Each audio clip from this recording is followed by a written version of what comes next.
Dostlar, ölkədə qanunlar işləmir, dövlət orqanları öz vəzifələrini icra eləmirlər. Əksinə, dövlət orqanlarının adı altında ölkədə dəfələrlə demişik, ayrı-ayrı cinayətkar bandalar fəaliyyət göstərirlər. Və bu bandalar sadəcə Azərbaycanın daxilində fəaliyyət göstərmirlər, həm də xaricdə işləyirlər. Bilirsiniz ki, bu Şapalaq Əhməd, Qapaz Əhməd var idi öncədə. Bütün günü Türkiyə televiziyalarında o tərtər qatili Xanlar Vəliyev təbliğ edirdi. Yəqin ki, bundan sonra eləməz. Elə bilməz, çünki Xanlar Vəliyev belə pasiv mövqeyə itələndi. Oradan sonra hara itələyəcəklər bilmirəm. Amma xaricdə fəaliyyət göstərən tək o deyil, həm də məşhur Tənzilə Qanqalidir dostlar. Mən buradan Türk ictimaiyyətindən də müraciət edirəm. Bilsinlər ki, kim kimdir. Bakı Post saytında belə bir yazı gedib. İlber Ortaylı, Tənzilə Rüstəmxanın çıxışı hamımızı duyğulandırdı. İlber Ortaylı'nı yəqin siz tanıyırsınız. Türkiyə tarixçilərindən biridir. Ağsaqal adamdır. Özünə məxsus fikirləri var. Atatürk haqqında, müəyyən tarix hadisələrlə bağlı. Baxın dostlar, Tənzilə Qanqali Azərbaycanda seçki saxtakarlığının iştirakçısı olub, cinayət törədərək, özə mütəşəkkil cinayətkar dəstənin tərkibində fəaliyyət göstərərək mandat alır və bu qadını aparırlar Türkiyədə reklam edirlər. Türkiyədə bu qadını aparıb reklam edirlər ki, aya o belə danışdı, İlber də deyir ki, çox yaxşı danışdı Qanqali. Cinayətkarlar gedib güya öz aləmlərində nə bilim Türk birliyi, Turan qadınları bu şeylər haqqında danışırlar. Bir nəfər də Azərbaycanlı orada çıxıb demir ki, baxın görün kimlərdir burada oturanlar, baxın. İlber Ortaylı, birini böyüdəcəm, şəkillərə yaxşı baxın siz dostlar, kimlər görürsünüz burada. İkinci kimdir? Aygün Attar. Tanıdınız bu qadını Aygün Attarı? Profesör, özü də adın qabağına yazılıb professordur. Nə deyim, profesör, doktor, nə də belə, professordur. Soruşan yoxdur, maraqlanan yoxdur ki, bu Aygün Attar haranın professordurudur. Bilirsiniz ki, Sayın Erdoğan Cumhuriyyətdə nə bilim, belə bir siyasi işlərlə məşğul olan həmişə komanda yaradır. Keçən bu ilə qədər Aygün Attar da oradaydı. Bu il Aygün Attarın maskası düşəndən sonra onu atdı oradan bayıra. Amma bu adamlar yenə də üzdədirlər, reklam olunurlar. Bunları kimlərsə reklam edirlər. Azərbaycan xalqını Aygün Attarla Tənzilə Qanqali təmsil edir Türkiyədə. Orada olan bir Azərbaycanın qalxıb demiş ki, bir də saxlayın.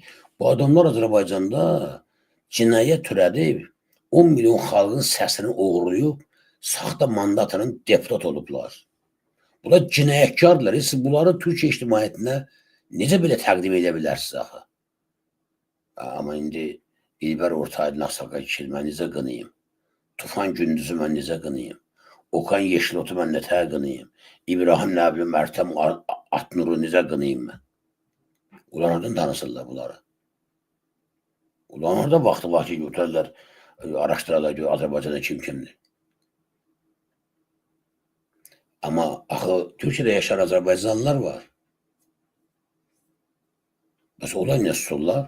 Onlar niyə gedib bu Ağsaqqal İlber Ortaylıya demirlər ki, ay kişi, sənin orada təriflədiyin Tənzilə Qanqali, əslində Rüstəmxanlı deyil, o Qanqallıdır. Qanqal, Tənzilə Qanqal.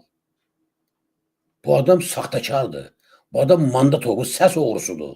Bu xalqın ləyaqətini oğruyub bu adamlar. Ne demirlər? Düşmən təbliğatındadır dostlar. Siz nə məşğulsunuz bəs? Türkiyədə yaşayan Azərbaycanlılar. Siz nə məşğulsunuz? Ənvər bəy, düzəldi deyəsən, görürsünüz? Ola bilər ki, o kompüterin ventilatorunda elə. Siz bundan sonra o kompüterdən çıxmır. Bayaqdan efirə elə dəhşətli səs gedirdi ki, bütün adamın əsəbini kördü. İndi maşallah. Görüntü də yaxşıdır, səs də superdir. Onda Ənvər mənim bəy, danışdıqlarım neçə gedib də. Ənvər bəy, siz də fikirləşirsiniz, bilmədim, eşitdiniz.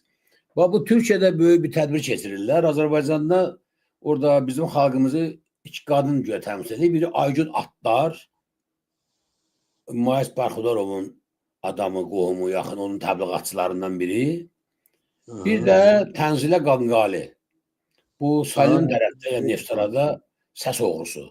Saxtamandır. Təzəlikcə deputat olan Bəli, Sabir Usta xanımın həyat yoldaşı. bəli, arvadı. Gedib Türkiyədə bunları reklam edirlər. Azərbaycanın adından, ki, Azərbaycan bunlar təmsil edir orada. Biz ziyalı kimi sizin bu barədə fikriniz?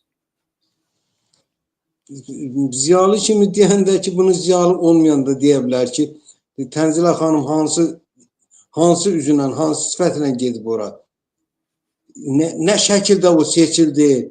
Cəmaatın qarşısında, bütün ictimaiyyət qarşısında görüküdü. Hər şey, onun seçilməsi göz qabağındaydı da necə seçildi? Yəni, o xalqın adından orada necə deyirlər, özünü göstərməsi demək olar ki, ümumiyyətlə çox yanlışdır, çox. Çox pis baxıram buna. Dəhşət. Gedib orada özünü Azərbaycan Türk Qadınları Cəmiyyətinin sədri kimi təqdim edir. Bəli. Azərbaycanda Ümumiyyətlə, onlar o Sahib Rüstəmxani ilə bir yerdə əvvəl elə bir ikisi də bir yerdə o işə baxırdılar elə. İndi də onu davam elətdirir də. Nə deyim? Nə deyim? sadəcə biabırçılıqdır. Mən Biabırçılıq. Türkiyədə yaşayan Azərbaycanlıları qınayıram, ziyalıları qınayıram. Orada gərək mütləq Türk ictimaiyyətinə və Azərbaycanda baş verən hadisələrlə bağlı informasiya verirlər, obyektiv məlumat verirlər ki, İlbər nə bilim, bu Asaka kişidir, tarixçi alim, belə adamlara inanıb orada reklam eləməsinlər. Ayıbdır bu şeylər. Bizim millətin çox səviyyəli insanları var. Ora Tənzilə Qanqalcıların yeri deyil. Tənzilə Qanqal mənim xalqım, onun qadınlarını təmsil etmək haqqına malik deyil. Azərbaycanda mən görmüşəm, eşitməmişəm ki, nə vaxtsa Azərbaycan qadınlarla müjdəsi olsun, qurultay olsun, rayonlardan qadınlar nümayəndə görsünlər Bakıya, orada qurultay olsun və Tənzilə Qanqal olsun. Azərbaycan Türk Qadınlar Cəmiyyətinin sədri. Belə bir təşkilat yoxdur Azərbaycanda. Bunlar hamısı pripiskadır, pripiska. Pripiska isə bilirsiniz ki, çox təhlükəli bir şeydir. Mən hələ 5-6 il bundan qabaq bu barədə demişəm, amma görünür işdən yoxdur. Salam. Əziz həmvətənlər, dəyərli dostlar, hörmətli xanımlar və bəylər. Bu YouTube-da bizim Azəri Freedom kanalında izlədiyiniz söhbətlər elə-belə deyil. Mən bir hüquqşünas kimi, Azərbaycanın bu son 30 illik siyasətində fəaliyyət göstərən bir adam kimi, eləcə də bir Azərbaycan vətəndaşı kimi bir şey qəti əminəm. Xalq həqiqəti bilməsə, düzgün qərar qəbul edə bilməz. Siyasətdə yalan, şişirtmə, necə ki siyasi intihardır, eləcə də xalqın həqiqətləri bilməməsi onu daimi məğlubiyyətlərə məhkum edən haldır. Ona görə də mən çalışıram ki, sizə həqiqətləri deyəm. Bu sözləri mən Ənvər bəy 2018-də demişəm. O vaxtdan bu günə qədər də təkrarlayıram ki, siyasətdə yalan olmaz, pripiska olmaz. Olmayan bir partiyanın adından danışmaq ləyəqəsizlik, satqınlıq, alçaqlıqdır. Olmayan müxalifət adından danışmaq namussuzluqdur, əxlaqsızlıqdır. Eləməyin belə şeyləri. Xalq allatmayın. Sonra dedi ki, xalq nə belə edir, xalq nə belə laqeyddir. Xalq yoksa onu alladırsan da. Nə qədər onlar allatmaq?